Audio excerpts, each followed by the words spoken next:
I watched the Endeavor documentary, The Working Poor, The Price of an American Dream. In this documentary, 4 people were interviewed: Germania, Joe and Chelsea, and Scott. Germania had 3 kids and 2 jobs. She is homeless and lives in a motel. Her mother-in-law stayed in the motel with her kids while she worked 18 hours each day.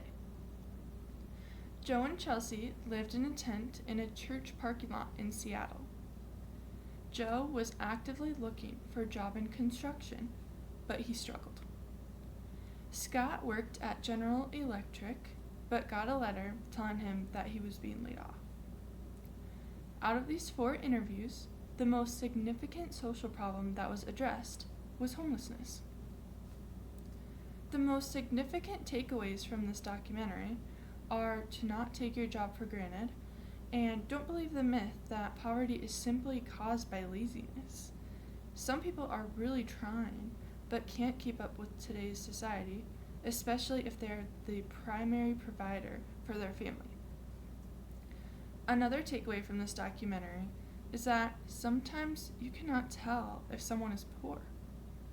These people are not the stereotypical homeless people who sit on the street corner.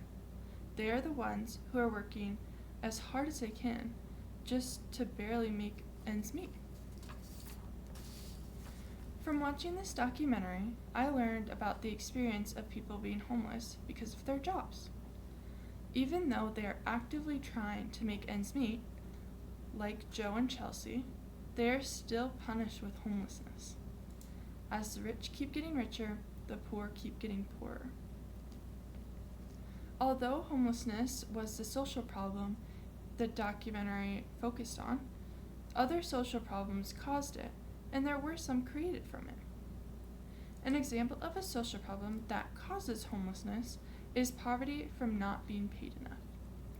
This may cause family providers to work multiple jobs like Germania, but still not make ends meet.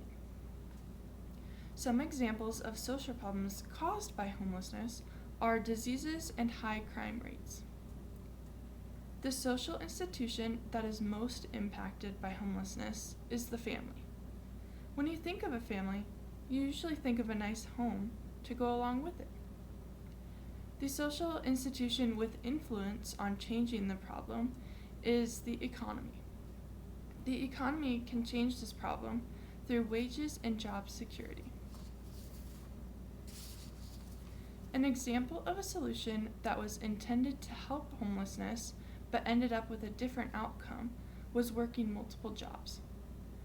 Through the documentary, I learned that Germania, who had 2 jobs, only had a few hours with her kids each day. Also, this is her only break between her 18-hour days, so she is exhausted. So, the outcome from working multiple jobs isn't making more money. It's about never being home for your kids and being exhausted when you finally get to see them. Another example is when big corporations, such as General Electric, cut people off so they can gain money. This actually hurts the economy because those people are now jobless, which may lead to homelessness. Building off from that, Scott, who just got cut from his job, was one of many. Every worker was just waiting for their time to get called up to the head office.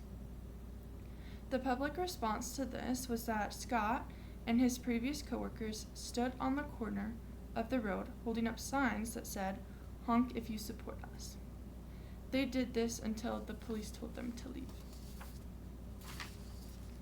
In conclusion, this documentary really opened my eyes about how many people are struggling with homelessness, even if they are not showing it and are actively trying to find employment. I think everyone should watch it to get a good understanding of what some people may be going through. In the past, when I thought about homeless people, I thought about people on the street corner, not those in motels or tents like Germania and Joe and Chelsea. My question for you, now that you know how hard some people try to provide a stable living environment for themselves or their family, but still aren't succeeding, do you think it is fair how society creates a stereotype for those who are homeless?